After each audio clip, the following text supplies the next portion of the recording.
Comitê de Política Monetária do Banco Central, o Copom, anunciou um corte de 0,5 ponto percentual na taxa Selic ontem. Foi o primeiro desde agosto de 2020. Com isso, a taxa básica vai para 13,25% ao ano. Desde a posse em janeiro, o governo pressiona o Banco Central por um corte, afirmando que o atual patamar de juros é um entrave para o crescimento.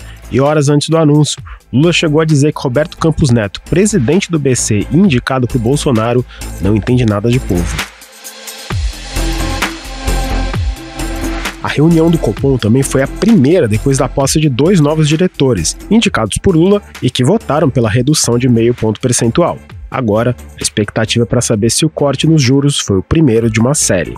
Então nós temos um espaço aí importante para a queda da taxa básica, e quando cai a taxa básica de juros, o que certamente vai começar a acontecer hoje, você vai ter uma perspectiva de diminuição do juro futuro. O Ao Ponto de hoje fala sobre o corte na taxa Selic e sobre os impactos no meio econômico, político e, claro, no seu bolso. Hoje temos a companhia de Renan Monteiro, que conta os detalhes da reunião em Brasília, e de Letícia Cardoso, que fala sobre as reações do mercado. Eu sou o Felipe Barini. O Ao Ponto de 3 de agosto de 2023 começa agora. Vem com a gente. Renan Monteiro, bem-vinda aqui ao Ponto. A gente está gravando pouco mais de 1 hora depois do anúncio da taxa Selic. Esse corte de 0,5 ponto percentual chegou até a surpreender um pouco. A gente vai falar da reação do mercado mais à frente nesse episódio. Mas para o governo surpreendeu ou estava dentro do que era esperado? Primeiramente, obrigado pelo convite. Eu posso dizer que estava dentro da margem do que o governo considerava, ou mais especificamente, do que a equipe econômica considerava como ideal, ou seja, a partir de 0,50. Se fosse uma redução de 0,25, eu acredito que haveria sim crítica da parte da equipe econômica aqui da Fazenda, por ser uma posição mais conservadora. Agora, é claro, as opiniões são divergentes, se mostraram divergentes aqui, mas um fator relevante, que eu acho que pode acalmar os ares, é que houve um acompanhamento de uma maioria, do próprio presidente do Banco Central na redução de 0,50. Eu acho que isso é relevante sim.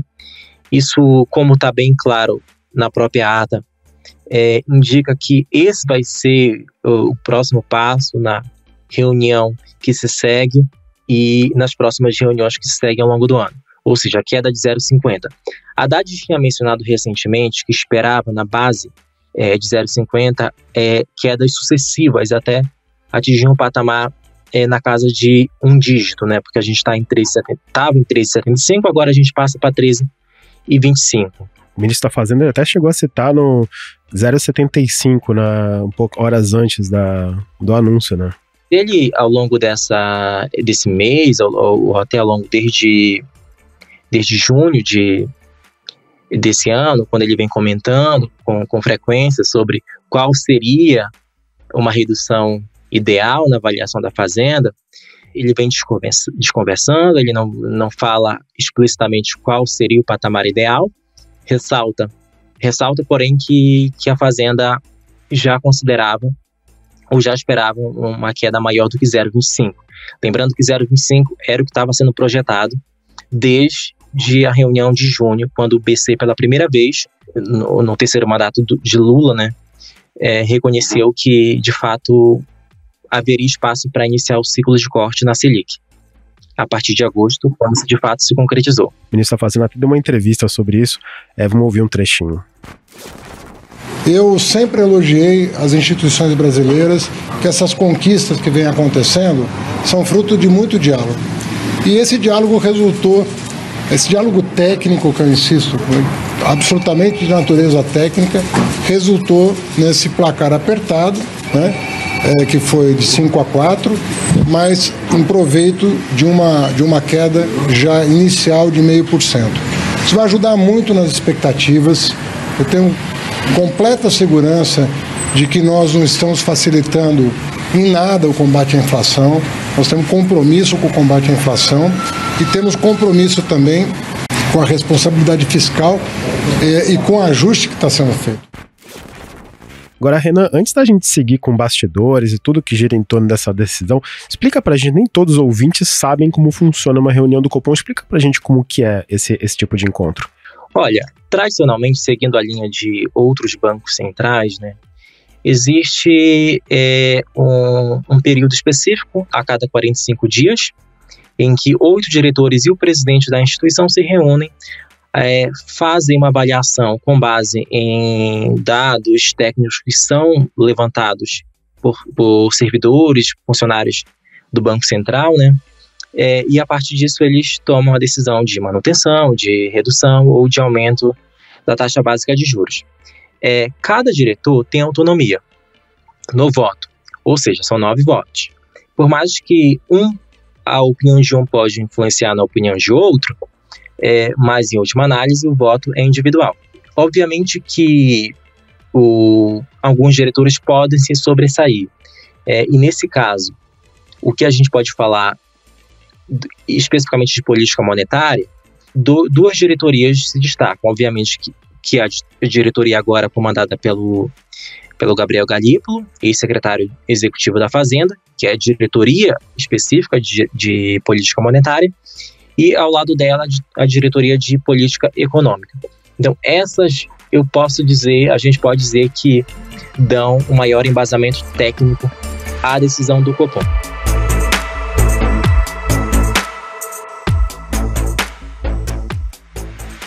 Aproveitando essa sua menção ao Gabriel Galípolo, essa foi a primeira reunião com a participação dele, diretor de política monetária, e do Ailton Aquino, diretor de fiscalização, os 2 indicados pelo governo Lula ao BC, e o placar ele foi também, vale a pena a gente mencionar, foi 5-4 a favor do corte de meio ponto. Dá para dizer se essa decisão já teve alguma influência desses 2 nomes?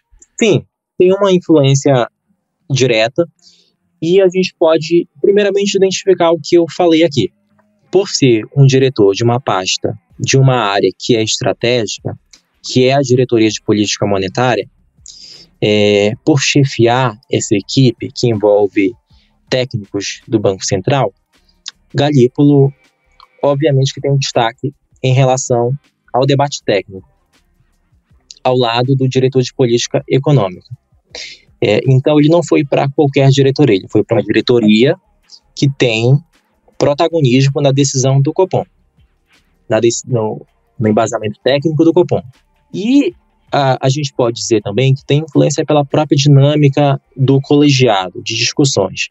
Então, no primeiro dia, na terça-feira, tradicionalmente, há encontros, há debates com os técnicos de cada diretoria, e o segundo momento é uma reunião mais fechada, no segundo dia, quarta-feira, tradicionalmente, uma reunião mais fechada com os diretores. Então, além do fato de Galípolo estar em uma diretoria estratégica, obviamente que há influência pela própria dinâmica no sentido de diálogo entre os diretores. Lembrando que cada um tem autonomia, cada um tem um voto individual e cada um pode expressar livremente a sua avaliação com base nos parâmetros técnicos que as diretorias vão subsidiando esses diretores e diretoras. Agora, a ata da reunião vai só semana que vem, mas o comunicado já trouxe alguns sinais, ou usando até uma linguagem um pouco mais jovial, alguns spoilers no comunicado de ontem à noite. Há sinais de preocupação com o ritmo do ritmo inflacionário, mas também tem alguns sinais bem positivos para o governo, né? De fato. Eu acho que um dos sinais mais relevantes que a gente pode identificar de cara ao ler o comunicado é a ausência do que era entendido como risco fiscal, ou seja, descontrole das contas públicas. Em nenhum momento no comunicado, diferente dos outros comunicados, desde fevereiro deste ano, em nenhum momento a palavra fiscal é citada. No último comunicado, o Banco Central, os diretores e o presidente do Banco Central ainda mencionavam uma incerteza residual em relação à regra, em relação ao projeto de lei que está no Congresso e que cria novos parâmetros para o controle das contas públicas. Em nenhum momento isso é citado. A gente pode dizer que o risco fiscal está sanado? Não. A regra ainda precisa de aprovação final, a regra ainda precisa de sanção da presidência, mas as expectativas, o impacto nas expectativas, não só dos agentes do mercado financeiro, mas nas próprias projeções do Banco Central, a gente pode dizer sim que o que se entende como possível cenário de descontrole das contas públicas foi afastado do guarda-chuva de risco do Banco Central. E acho que o parágrafo que mais interessou o governo foi o penúltimo aqui da ata, que ele sinaliza que poderá haver os novos cortes que estão pela frente, também poderão ser de 0,5 ponto percentual. Isso daí foi uma mensagem que a gente até pode brincar. O presidente Lula está numa reunião no Palácio da Alvorada, provavelmente rolaram algumas falas felizes sobre isso.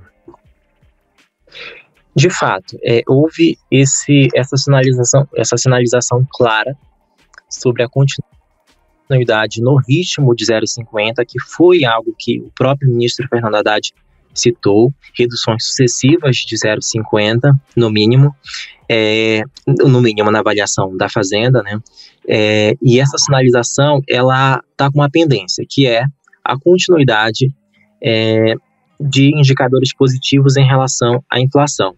Aí o Banco Central está falando de núcleo de inflação, que quando fatores de maior volatilidade, como energia e alimentos, são desconsiderados, então há uma avaliação mais realista de qual vai ser o direcionamento da inflação. Então, núcleo de inflação, o Banco Central está olhando com calma.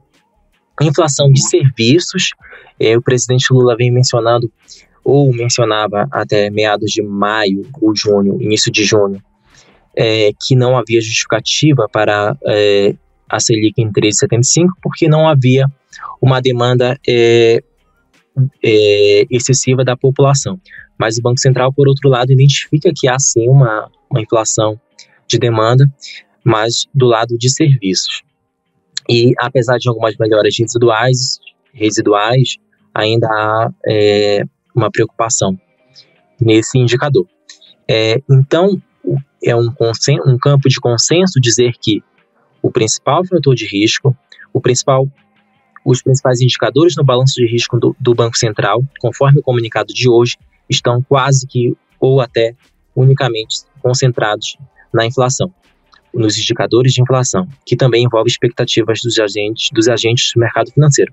Então, se esses indicadores continuarem numa trajetória de melhora, se a inflação continuar mostrando sinais de arrefecimento, a gente pode dizer sim que a trajetória de queda da Selic em 0,50 ou até uma queda maior pode se seguir.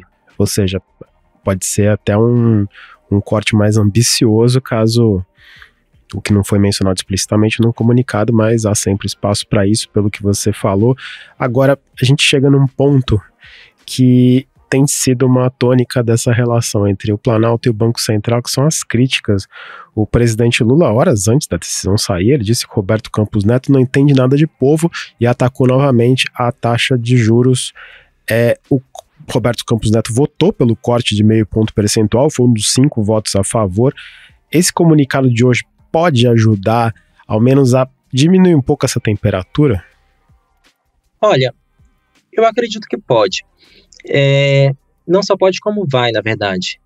Mas a avaliação mais correta em relação a essa dinâmica entre Banco Central e governo é avaliar o relacionamento da equipe econômica da Fazenda com o Banco Central. As críticas de Lula, que são críticas mais personalizadas à figura do Banco Central, muito pelo fato de ele ser o chefe da autarquia indicado pelo ex-presidente Jair Bolsonaro, eu acredito que isso não causa internamente no BC tanta preocupação. Sinceramente, eu acredito que não. A preocupação seria se a equipe econômica da Fazenda fizesse um discurso mais enfatizado, mais crítico ou até ofensivo à figura do presidente do Banco Central, Roberto Campos Neto. Eu acho que eles entendem que é natural que Lula tenha esse discurso mais acirrado e enfim, a relação que a gente tem que ver é entre equipe econômica e Banco Central, na minha percepção. E todas as avaliações que a Haddad, ministra Simone Tebet, vem proferindo em público, e são esses dois os principais titulares da equipe econômica, elas são, na minha percepção, avaliações relativamente moderadas. Houve algumas exceções em que o próprio nome do presidente do Banco Central foi citado expressamente, mas no geral o que a gente pode perceber, o que a gente percebe é que quando as críticas são proferidas pelos integrantes da equipe econômica em pronunciamentos públicos, elas são em relação à atuação do Banco Central, não em relação à figura do Campos Neto. E eu acho que isso vem sendo mais ressaltado agora nos últimos meses, quando o Haddad tenta estabelecer a ideia de que qualquer crítica que ele faça é com base em dados técnicos, com base em indicadores que já indicavam a taxa de juros, que já indicavam uma necessária redução na taxa de juros, na avaliação dele, e é unicamente com base nesses dados que ele faz as ponderações. Aqui na Fazenda já há também um indicativo ou um movimento de tentar distanciar a imagem, ou distanciar o discurso da equipe econômica do discurso da ala mais política do governo.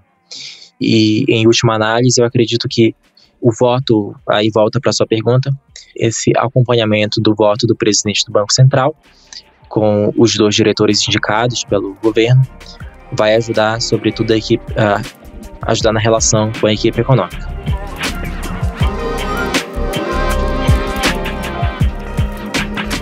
E a gente fica de olho na próxima reunião do Copom, que é nos dias 19 e 20 de setembro. Enquanto isso, a gente fica também de olho nessa relação entre BC e Palácio do Planalto.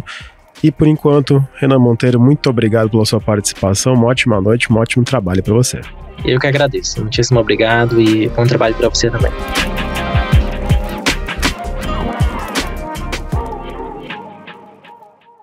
Eu tenho muita segurança de que nós vamos encaminhar para o Congresso agora uma nova leva de medidas, junto com o orçamento, que vão patrocinar novos ajustes. E isso, se nós mantivermos o passo, né, na direção correta, isso vai significar juros menores, isso vai significar menos inadimplência, isso vai significar um horizonte de planejamento maior. Hoje as pessoas estão planejando o curtíssimo prazo, as empresas e os consumidores, as famílias. A partir de agora, você começa a enxergar, a clarear o ambiente, você começa a enxergar mais longe. Então, vai ter mais otimismo. Os investidores estrangeiros, o mundo todo vai também olhar para o Brasil com mais otimismo, porque está tudo se conciliando em proveito de um resultado melhor. Letícia Cardoso, bem-vinda aqui ao Ponto. A gente está falando noite de quarta-feira, minutos depois da decisão do Copom ser anunciada, esse corte de 0,5% que o Renan Monteiro explicou para a gente lá em Brasília. E agora eu queria te ouvir sobre o que o mercado achou dessa decisão. Pelo que você já tinha falado, tinha uma certa expectativa por um corte, mas esse corte de 0,5 ponto percentual, primeiro corte desde agosto de 2020, surpreendeu? Surpreendeu sim, Barini. A expectativa era de corte mesmo, pela desaceleração da inflação, né? A gente teve um pico da inflação no ano passado de 12%, agora a inflação já está num patamar de 3,16%. No mês de junho, a gente teve uma deflação de 0,08%. Então, assim, todos esses números, né, essa numeralha, ela contribuía para uma visão de que, sim, era hora de fazer essa redução da taxa de juros. Ainda mais porque a nossa taxa de juros real, que é o cálculo, né, nossa taxa de juros menos a inflação, ela estava muito alta, em quase 10%, alta mesmo em relação aos nossos pares, né, a países subdesenvolvidos também. Só que a maioria dos analistas, né, a gente teve algumas pesquisas antes da divulgação desse resultado, eles esperavam um corte de 0,25 ponto percentual, porque o Banco Central vinha adotando uma postura mais cautelosa, até mesmo por causa da figura do Roberto Campos Neto. E aí veio esse corte agora de 0,5 ponto percentual. O governo vinha fazendo pressão para redução dessa taxa de juros, até mesmo porque isso ajuda, né, a economia do país, mas apesar de ter sido uma surpresa, eu acredito que isso não seja mal interpretado, porque já havia um consenso no mercado que sim, existia espaço para isso. O pessoal estava achando só que o corte ia ser menor pela postura mais rígida mesmo do Banco Central nas últimas reuniões, né? A gente teve um ano de reuniões em que a taxa foi mantida em 13,75%. Então, agora, surpreendeu de fato. Antes da reunião, Letícia, o ministro da Fazenda, Fernando Haddad, ele chegou a sugerir que isso poderia ser um corte mais generoso de até 0,75 ponto percentual, não foi tanto. E o comunicado do Copom disse que defendeu essa decisão, mas pelo que você conversou com os analistas, uma decisão mais ousada, hipoteticamente falando, poderia ser mal interpretada pelo mercado, mesmo em um cenário teoricamente positivo? Barini, eu acho que não seria mal interpretada, né, esse corte de juros, porque o mercado já vinha vendo espaço. A gente teve uma agência de risco que elevou a perspectiva para o Brasil de crédito, ou seja, está confiando mais na economia brasileira. A gente vê as reformas avançando em Brasília. É notório, é sabido que a taxa de juros vai cair daqui em diante, que a economia está andando, que isso não vai ser um mecanismo artificial. É, de fato, uma resposta ao que vem acontecendo. Então, a expectativa é que a Selic esteja em 12%, de acordo com o Boletim Focus, no final de dezembro. Mas já há gestores, né? A XP fez uma pesquisa com gestores de fundos que já estão prevendo uma Selic menor ainda, de 11,75% no final do ano. Então, eu acredito que se o corte fosse maior ainda, seria uma surpresa, mas não seria mal encarado. Letícia, o comunicado sinalizou que os próximos cortes devem seguir esse patamar de 0,5 ponto percentual, mas você vê algum espaço para que cortes mais generosos, até como sugeriu o ministro Fernando Haddad, possam aparecer no horizonte? Ah, com certeza. Toda segunda-feira a gente tem a publicação do Boletim Focus, né, que é uma estimativa, um consenso, né, do pessoal do mercado sobre inflação, sobre a nossa taxa de juros, e a gente vinha vendo mudanças, né, mudança principalmente em relação à inflação. Hoje, a gente já tem uma previsão de que a inflação deve fechar o ano em 4,84%. Então, eu acredito que se as coisas evoluírem na economia do nosso país, é possível sim que os analistas revisem as projeções e talvez projetem a Selic a menos que 12%, menos que 11,75%, enfim.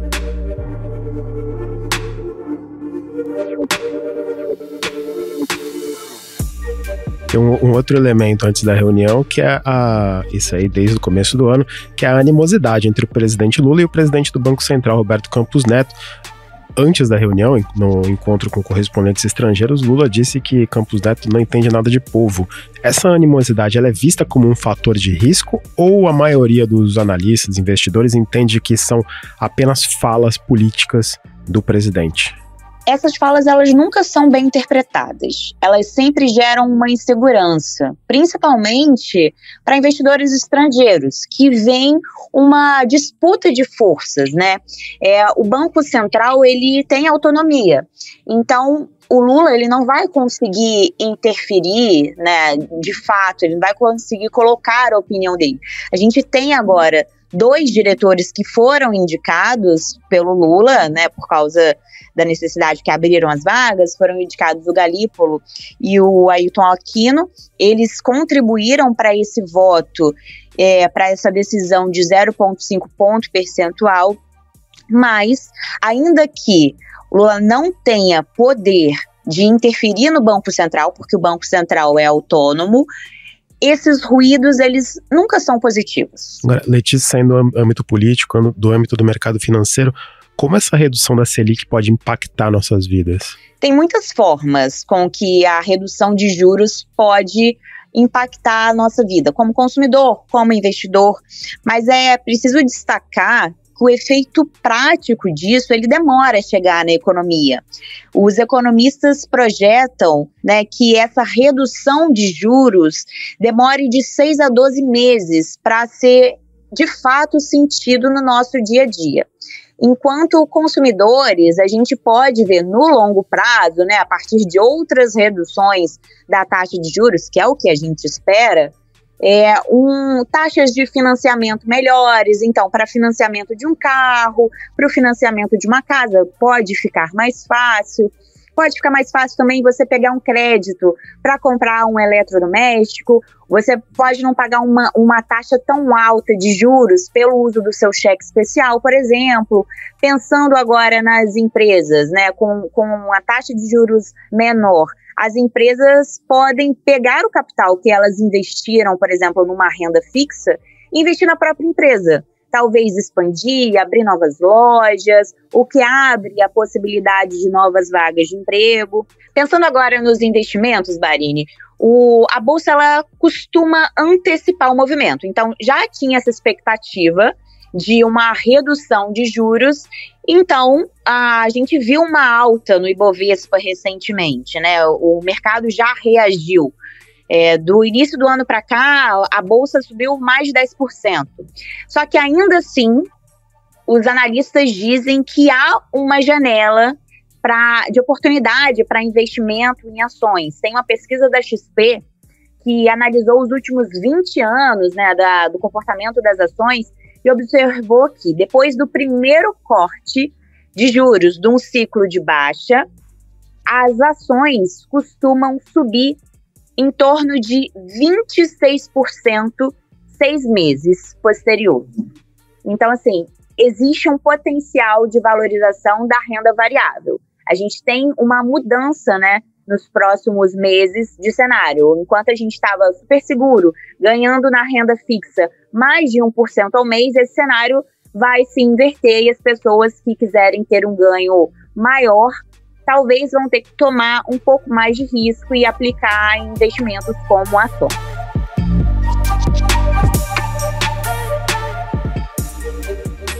Letícia Cardoso, muito obrigado pelas suas explicações, pelas suas informações e um excelente resto de semana para você. Obrigada, Barini. Tchau, tchau. Até a próxima.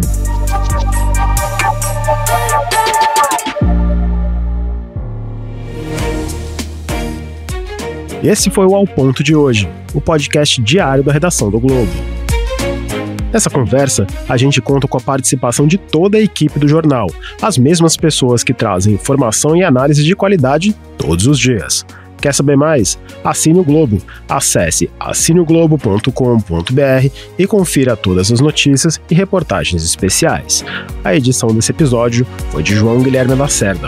Até mais!